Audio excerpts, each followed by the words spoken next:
Hello friends, तो आज मैं आप सब लोगों के लिए चाइनीज़ ड्रामा का पार्ट 8 लेकर आई हूँ, जो कि हमारा लास्ट पार्ट है। तो चलिए बिना देर किए हम अपनी एक्सप्लेनेशन को स्टार्ट करते हैं। इस पार्ट के स्टार्टिंग में हमें ये दिखाया जाता है कि जैंग जैंग वापस क्लास में आ जाती है और यू हुआई भी दोबारा से स्कूल ज्वाइन कर लेता है। लेकिन यू हुआई किसी से भी बात नहीं कर रहा होता है और वो बहुत ज़्यादा डिप्रेस होता है। दूसरी तरफ यू हुआई की मॉम उससे कंपटीशन के बारे में पूछती हैं, तो यू हुआई उनको बताता है कि वो ठीक से परफॉर्म नहीं कर पाया है। दूसरी तरफ जैंग जैंग जियानदान के पास बैठी हुई होती है और उसको कहती है कि मुझे यू हुआई की बहुत फिक्र हो रही है। जैंग जैंग यू हुआई को देख के बहुत ज़्यादा सरप्राइज हो जाती है, क्योंकि वो लेक्चर के बीच में ही गेम खेल रहा होता है। जिसके बाद नेक्स्ट डे वो यू हुआई के लिए ब्रेकफास्ट लेकर आती है, लेकिन वो नहीं खाता है और बोलता है कि मैं खा चुका हूँ। और इधर जैंग जैंग जामू से पूछने की कोशिश करती है कि यू हुआई को क्या हुआ है, तो वो उसको बताता है कि ऐसा तो कुछ भी नहीं हुआ, बस उसको पता चल गया है कि जो आंसर उसने लिखे हैं वो करेक्ट नहीं थे। जिसके बाद वो बहुत अंडर प्रेशर रहने लग गया है। जिसके बाद जैंग जैंग यू हुआई को बिजी करने के लिए जानबूझकर उसको कहती है कि तुम सॉन्ग सुनोगे, और उसको ईयरफोन लगाकर अपना फेवरेट सॉन्ग प्ले कर देती है। तभी बैकग्राउंड में उन स्टूडेंट्स के नाम अनाउंस होते हैं जिन्होंने फिजिक्स के कंपटीशन को पास कर लिया होता है, लेकिन उसमें यू हुआई का नाम नहीं होता है। यू हुआई फिर भी वो अनाउंसमेंट सुन लेता है और वहाँ से गुस्सा होकर चला जाता है।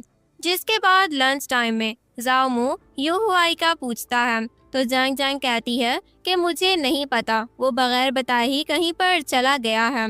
जिसके बाद उनको पता चलता है कि उनके ही स्कूल की एक स्टूडेंट ने सुसाइड कर ली है, क्योंकि उस पर बहुत ज़्यादा स्टडी का प्रेशर आ गया था।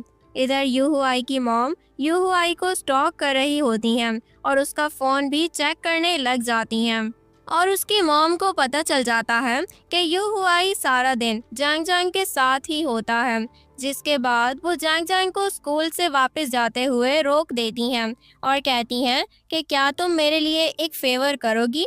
जैंग जैंग बोलती है जी बोले, तो वो कहती है कि तुम यू हुआई से दूर रहो प्लीज़, क्योंकि तुम्हारी वजह से वो अपनी स्टडीज़ पर भी ध्यान नहीं दे पा रहा है और उसके ग्रेड्स भी गिरते जा रहे हैं। जिसके बाद जैंग जैंग उनको कहती है कि सॉरी आंटी, अगर आपको बुरा लगे तो, लेकिन मैं सिर्फ एक बात कहना चाहती हूँ, आपको उसको इतना प्रेशराइज नहीं करना चाहिए, बल्कि उसको ऐसा फील करवाना चाहिए कि आपको उसकी बहुत फिक्र है और आपके लिए वो बहुत ज़्यादा इम्पोर्टेंट है। आपको पता है वो कितना डिप्रेस्ड है और मैं सिर्फ उसकी पढ़ाई में उसकी हेल्प कर रही हूँ, इससे ज़्यादा कुछ भी नहीं। जिसके बाद यू हुआई की मॉम उसके रिजल्ट वाले दिन उसके लिए अच्छा खाना बनाती हैं और उससे अच्छे से बात करती हैं। जिसके बाद यू हुआई स्कूल में आकर ये सब कुछ जैंग जैंग को भी बताता है और वो ये सब कुछ सुनकर काफ़ी ज़्यादा खुश हो जाती है। इधर जैंग जैंग यू हुआई को सॉरी बोलती है, क्योंकि उसको लग रहा था कि ये सब कुछ उसी की वजह से हो रहा है।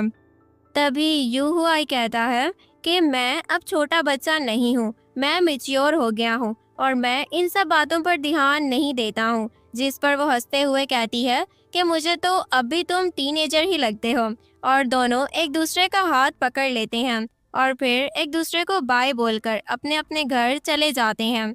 जिसके बाद वो सब बहुत ज़्यादा मेहनत करते हैं एग्ज़ाम के लिए और फाइनली जैंग जैंग का रिज़ल्ट बहुत अच्छा आता है और वो यू हुआई के रिज़ल्ट के बारे में भी सर से पूछ रही होती है, तो वो बताते हैं कि वो भी बहुत एक्सीलेंट जा रहा है। नेक्स्ट डे उनका फाइनल एग्ज़ाम होता है, जिसके बाद जैंग जैंग और यू हुआई एक दूसरे को बेस्ट ऑफ लक का इंजेक्शन लगा देते हैं और एक ट्री भी प्लांट कर देते हैं और उस ट्री पर भी जैंग जैंग एक मार्क लगा देती है। उसके बाद यू हुआई जैंग जैंग को कहता है कि एक बार एग्ज़ाम्स ख़त्म हो जाए, मेरे पास कुछ है तुम्हारे लिए, लेकिन जब तक एग्ज़ाम नहीं होंगे मैं तुम्हें नहीं बता सकता। जिसके बाद दोनों ही एक दूसरे को बेस्ट ऑफ लक कहकर घर चले जाते हैं। इधर एग्ज़ाम के बाद रिज़ल्ट डे पर जैंग जैंग क्लास में आती है और यू हुआई के बारे में पूछती है, तो उसको यान लियांग बताता है कि वो आया यहाँ पर अपने आंसर्स चेक करके बगैर कुछ कहे यहाँ से चला गया था। जिसके बाद जैंग जैंग उसको हर जगह पर ढूंढती है, लेकिन उसको वो कहीं पर भी नहीं मिलता है। जैंग जैंग को उसकी कही हुई बातें याद आने लग जाती हैं। जिसके बाद वो वहाँ ही आती है जहाँ पर उसने ट्री प्लांट किया था, लेकिन यूं हुआई वहाँ पर भी नहीं होता है। जिसके बाद वो सैड होकर बैठ जाती है। जिसके बाद हमें डायरेक्ट 2015 का सीन दिखाया जाता है और एक बहुत बड़ा ऑफिस दिखाया जाता है जिसमें जैंग जैंग काम करती है और फोटोग्राफी में उसको फर्स्ट प्राइज भी मिल चुका होता है, लेकिन उसकी किसी से भी नहीं बनती थी और ये जॉब भी उसने बॉस से लड़ाई करके छोड़ दी थी। जिसके बाद लूजिंग ही आता है और उसको फ्लावर्स देकर एक बार फिर से उसको प्रपोज कर देता है, लेकिन वो कहती है कि मेरा मूड बहुत ख़राब है, तुम फिर से शुरू मत हो जाना प्लीज़। जिसके बाद दोनों बैठकर ड्रिंक कर रहे होते हैं। लूजिंग ही उसको कहता है कि मैं तुम्हें 56 बार शादी के लिए प्रपोज कर चुका हूँ, लेकिन तुमने एक बार भी सीरियस नहीं लिया। जिस पर वो उसको कहती है कि मैं अभी शादी नहीं करना चाहती, बल्कि वापस घर जाना चाहती हूँ और वहाँ पर एक स्टूडियो खोलना चाहती हूँ। जिसके बाद वो बीजिंग से वापस आ जाती है और उसका भाई उसको पिक करने के लिए आता है और उसके पेरेंट्स उसको देखकर बहुत ज़्यादा खुश हो जाते हैं। और उसके बाद वो ज़ेनहुआ में आती है और वहाँ पर उसको एक क्लासमेट मिल जाती है जो उससे पूछती है कि क्या हुआ, क्या यू हुआ इसे तुम्हारी कोई बात हुई है। वो कहती है कि नहीं, मुझे नहीं पता वो कहाँ पर है। जिसके बाद वो सर पिंग पैंग से मिलने के लिए जाती है जो उसको देखकर बहुत ज़्यादा खुश हो जाते हैं और उसको अपनी फैमिली फ़ोटो भी दिखाते हैं और बताते हैं कि मिस चैन और उनका बेटा अब 5 साल का हो चुका है। जिसके बाद वो उसको उनकी क्लास की फ़ोटो भी दिखाते हैं और कहते हैं कि इस फ़ोटो में तुम और यू हुआई नहीं थे, लेकिन मैंने फिर भी तुम लोगों को बहुत ज़्यादा मिस किया था। और उसके बाद सर भी उससे यू हुआई के बारे में पूछते हैं, लेकिन वो कहती है कि मुझे नहीं पता कि वो कहाँ पर गया है। इधर जैंग जैंग अपने पेरेंट्स के फोर्स करने पर एक लड़के से मिलने के लिए आती है जो कि जैंग जैंग के सामने बहुत ज़्यादा ओवर स्मार्ट बनने की कोशिश कर रहा होता है और कहता है कि तुम एक फोटोग्राफर हो तो तुम फ्यूचर में क्या करोगी बच्चों की पिक्चर्स क्लिक करने के अलावा। तभी वहाँ पर लूजिंग ही आ जाता है और जैंग जैंग को कहता है कि ओ माय गॉड, मुझे यकीन नहीं आ रहा आप यहाँ पर हैं, फेमस फोटोग्राफर। आपसे मिलने के लिए तो मैंने कितना ज़्यादा वेट किया था। जिसके बाद वो लड़का भी डर जाता है और जैंग जैंग को कहता है कि अभी मेरा कैरियर बनने में 2-3 साल बाकी हैं और हाँ, अभी मुझे इतना टाइम लगने वाला है। जिसके बाद लूजिंग ही उसको अपने साथ लेकर चला जाता है। लूजिंग ही जैंग जैंग को घर छोड़ने आ जाता है और उसको एक गिफ्ट भी दे देता है। जिसके बाद जैंग जैंग उसको कहती है कि तुम मुझे ये गिफ्ट देने बीजिंग से यहाँ पर आए हो। तो वो कहता है कि क्या तुम इस बात से इम्प्रेस हुई हो। जिसके बाद जैंग जैंग उसको कहती है कि तुम मेरी एक हेल्प करोगे। जिसके बाद जैंग जैंग उसको घर के अंदर लेकर आ जाती है और लूजिंग ही सबसे मिलता है और उनको बताता है कि मैं जैंग जैंग का बॉयफ्रेंड हूँ। जिसके बाद जैंग जैंग के डैड बोलते हैं तो तुमने मुझे बताया क्यों नहीं कि तुम्हारा पहले से एक बॉयफ्रेंड है। जिस पर लूजिंग ही कहता है कि हाँ, वो बीजिंग में हम एक दूसरे को डेट कर रहे थे, लेकिन यहाँ पर आते हुए जैंग जैंग ने मुझसे ब्रेकअप कर लिया था, लेकिन फिर मुझे रियलाइज़ हुआ कि मैं इसके बगैर नहीं रह सकता हूँ, तो इसीलिए मैं भी यहाँ पर आ गया। जिसके बाद वो जैंग जैंग के डैड को बताती है कि मैं एक बहुत ही फेमस पेंटर हूँ और उनको अपनी पेंटिंग दिखाने लग जाता है, लेकिन एक कॉल आ जाती है और उनको पता चलता है कि जैंग जैंग का भाई का एक्सीडेंट हो चुका है। और उसके बाद लूजिंग ही उसको हॉस्पिटल लेकर चला जाता है और बिल वगैरह भी पे कर देता है। जैंग जैंग उसको थैंक यू कहती है और जैंग जैंग के पेरेंट्स तो काफ़ी ज़्यादा इम्प्रेस हो जाते हैं। लूजिंग ही तभी जैंग जैंग बाहर आती है तो वो बाहर ही सोया हुआ था, जिसको देखकर जैंग जैंग किसी सोच में पड़ जाती है। नेक्स्ट सीन में जैंग जैंग लूजिंग ही का दिया हुआ गिफ्ट ओपन करती है जो कि उसकी पेंटिंग होती है, जो देखकर वो स्माइल करने लग जाती है। इधर जैंग जैंग लूजिंग ही को डिनर पर लेकर आती है तो वो उससे पूछता है कि तुम मुझे इतने अच्छे रेस्टोरेंट में क्यों लेकर आई हो। तो वो कहती है कि थैंक यू कहने के लिए, जिस पर वो कहता है कि ओह, मुझे लगा तुम मुझे प्रपोज करने वाली हो। तो जैंग जैंग कहती है कि अगर मैंने हाँ कर दी तो तुम्हारी गर्लफ्रेंड्स का क्या होगा। वो कहता है कि उनको भी मैं भुला दूंगा, लेकिन उनको मैं अपनी शादी पर ज़रूर बुलाऊंगा। तो वो कहती है कि मैं सीरियस हूँ, अगर हम एक साथ हो जाएं। तो वो अपना फ़ोन पानी में डाल देता है और कहता है ये होगा। और उसकी इस बात पर जैंग जैंग भी हंसने लग जाती है और उसको कहती है कि तुम पागल हो। तो वो कहता है कि मैं तुम्हें बहुत बार प्रपोज कर चुका हूँ, हाँ कह दो। अब वो कहती है कि जी नहीं, वो सब प्रपोजल में काउंट नहीं होगा। तो लूजिंग ही कहता है कि तुम बस मान जाओ और फिर मैं तुम्हें ऐसे प्रपोज करूंगा जैसे किसी ने किसी को भी नहीं किया होगा आज तक। तभी वो उसका फोन दिखाता है और उससे पूछता है कि तुम यूहुआई को ढूंढ रही हो ना। तुम आज भी उसको भूल नहीं पाई। मैं तुम्हारी हेल्प करूंगा उसको ढूंढने में, क्योंकि मैं नहीं चाहता तुम्हें किसी भी बात का रिग्रेट रहे। और उसके बाद वो दोनों यूहुआई को ढूंढने के लिए निकल जाते हैं। वो बहुत जगह पर जाते हैं, लेकिन उनको यूहुआई कहीं पर भी नहीं मिलता है। जिसके बाद उनको पता चलता है कि उसकी फैमिली भी यहाँ से शिफ्ट हो गई है।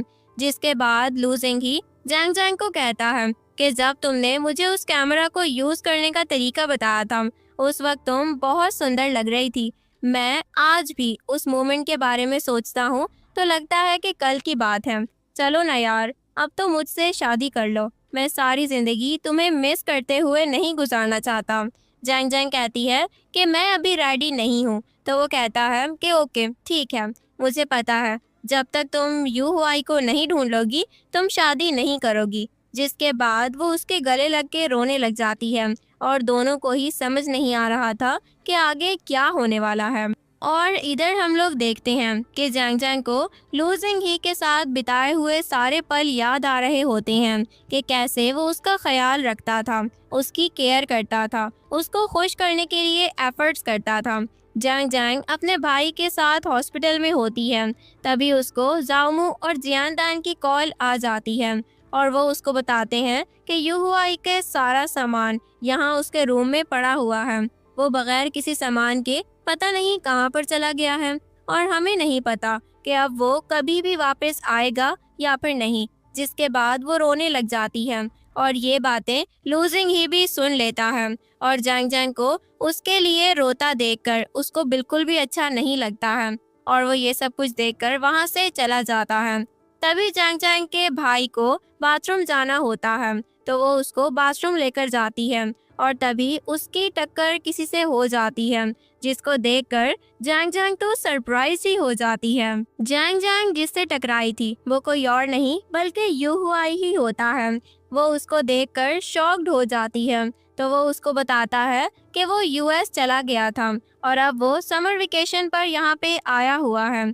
जैंग जैंग उससे पूछती है कि तुम हॉस्पिटल में क्या कर रहे हो। तो वो उसको बताता है कि मेरी मॉम बहुत बीमार है, उनकी किडनी का ट्रांसप्लांट होने वाला है, जिसके बाद वो बिल्कुल ठीक हो जाएंगी। उसके बाद यूहुआई उससे पूछता है कि तुम्हारा स्टूडियो कैसा जा रहा है। तो वो हैरान होते हुए उससे पूछती है कि तुम्हें कैसे पता चला कि मेरा एक स्टूडियो है। तो वो कहता है कि मैंने सुना था। जिसके बाद उसको कॉल आती है और वो पैनिक में चला जाता है। जैंग जैंग उससे पूछती है कि क्या तुमने बीजिंग में कभी मुझे ढूंढने की कोशिश की, लेकिन वो कोई भी जवाब नहीं देता है और वहाँ से चला जाता है। जिसके बाद जैंग जैंग ली जिंग ही के साथ ही स्टूडियो में होती है और उसको बताती है कि आज मेरे बहुत सारे फोटोशूट्स के ऑर्डर आए हैं, इसलिए मैं तुमसे रात को डिनर पर मिलूंगी। वो कहता है ठीक है। जिसके बाद जैंग जैंग अपने शूट पर जाती है, तो वहाँ पर यूहुआई उससे मिलने के लिए आ जाता है और उसको बताता है कि मैंने तुम्हारे स्टूडियो कॉल की थी, वहाँ पर मुझे पता चला कि तुम यहाँ पर हो। तो वो कहती है कि तुम किसी से भी कांटेक्ट में नहीं हो, तुम्हें मेरा नंबर कहाँ से मिला। वो कहता है इंटरनेट से लिया था। जिसके बाद वो जैंग जैंग को कहता है कि मैं तुम्हारी प्लेस पर रेस्ट करना चाहता हूँ, मैं 3 दिन से सोया नहीं हूँ। जिसके बाद जैंग जैंग उसको अपने स्टूडियो लेकर जाती है, जहाँ पर वो उसके लिए खाना भी बनाती है, लेकिन उससे पहले ही वो सो जाता है।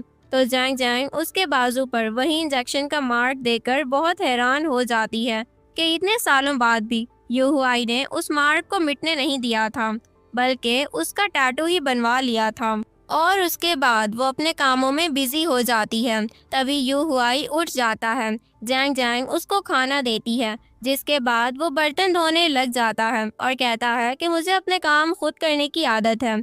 जिसके बाद वो दोनों वीडियो गेम खेलते हैं, जिसके बाद वो जीत जाती है और यू हुआई कहता है कि बस इसके अलावा मैं तुम्हारे लिए कुछ भी नहीं कर सकता।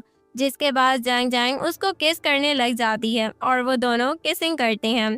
जिसके बाद यू हुआई उसको पीछे हटाता है और कहता है कि तुम गलत समझ रही हो, मैं यहाँ तुम्हारे लिए नहीं आया हूँ। वो कहती है, तो फिर तुम किस लिए आए हो यहाँ पर? तुमने अब तक अपने बाजू पर वो टिक का मार्क भी क्यों रहने दिया है? तो वो कहता है कि ये टैटू मैंने तुम्हारे लिए नहीं बल्कि अपने गुड लक के लिए बनवाया है। जैंग जैंग उसको कहती है, तो प्लीज मुझे बताओ एग्जाम के लास्ट डे पर तुम मुझसे क्या कहना चाहते थे? वो कहता है, मैं भूल गया हूँ, और वहाँ से चला जाता है। जिसके बाद जैंग जैंग रोने लग जाती है। और इधर हम जैंग जैंग को देखते हैं, जो कि हॉस्पिटल में अपने भाई के पास होती है। तभी वहाँ पर यू हुआई आ जाता है। जैंग जैंग उसको कहती है कि अब क्यों आए हो यहाँ पर? तो वो कहता है कि मैं सॉरी बोलना चाहता हूँ तुम्हें। जैंग जैंग को कहती है कि तुम उस दिन क्या बताने वाले थे मुझे? तो वो कहता है कि इससे पहले लू जिंग ही उसके सामने आ जाता और जैंग जैंग को फ्लावर्स का बुके देकर कहता है कि क्या तुम्हें ये पसंद आए? वो कहती है कि हाँ। जिसके बाद यू हुआई लू जिंग ही को कहता है कि जैंग जैंग बहुत अच्छी है, प्लीज उसका ख्याल रखना। यह सुनकर लू जिंग ही को बहुत गुस्सा आ जाता है और वो उसको धक्का देकर कहता है कि सीरियसली 10 साल बाद तुम ये यहाँ पर कहने के लिए वापस आए हो? क्या तुम्हें पता है कि जैंग जैंग इससे पहले कहाँ है, कैसे रह रही है और उसको कोई प्रॉब्लम तो फेस नहीं करनी पड़ी? तुम्हें तो इस बारे में कुछ भी नहीं पता। मैं तुम्हें थैंक यू बोलना चाहता हूँ क्योंकि तुम चले गए थे, इसीलिए ही शायद जैंग जैंग ने मुझे नोटिस किया। लेकिन अब तुम्हारी बातें सुनकर मेरा दिल कर रहा है कि मुंह तोड़ दूं तुम्हारा। और उसी वक्त जैंग जैंग उसको रोकती है और कहती है कि तुम्हारी पॉकेट में क्या है? वो रिंग निकालता है तो जैंग जैंग वो पहन लेती है और कहती है, मुझे एक्सेप्ट है तुम्हारा प्रपोजल। जिसके बाद यू हुआई रोते हुए उसको कॉन्ग्रेचुलेट भी करता है। इधर लू जिंग ही जैंग जैंग को घर छोड़ने के लिए जा रहा होता है, लेकिन वो रास्ते में ही बाइक रोकने को कह देती है और उसको कहती है कि तुम जाओ और मुझे कुछ टाइम के लिए यहाँ पर अकेला छोड़ दो, मुझे कुछ टाइम अकेले रहना है। जिसके बाद वो उसी ट्री के पास चली जाती है और बहुत ज़्यादा रोती है। जिसके बाद ज़ेनहुआ में उसको एक फ़ोटोशूट का ऑर्डर मिलता है और वो वहाँ पर जाती है तो वो उसके ही स्कूल के सीनियर कपल होते हैं जो एक दूसरे को पसंद करते थे और अब वो मैरिड थे।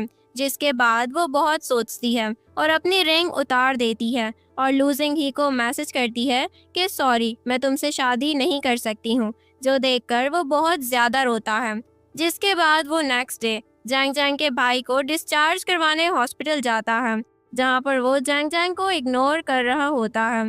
तभी जैंग जैंग उससे कहती है कि तुमने मेरे मैसेज का आंसर नहीं दिया। तो वो कहता है कि क्या आंसर चाहिए तुम्हें?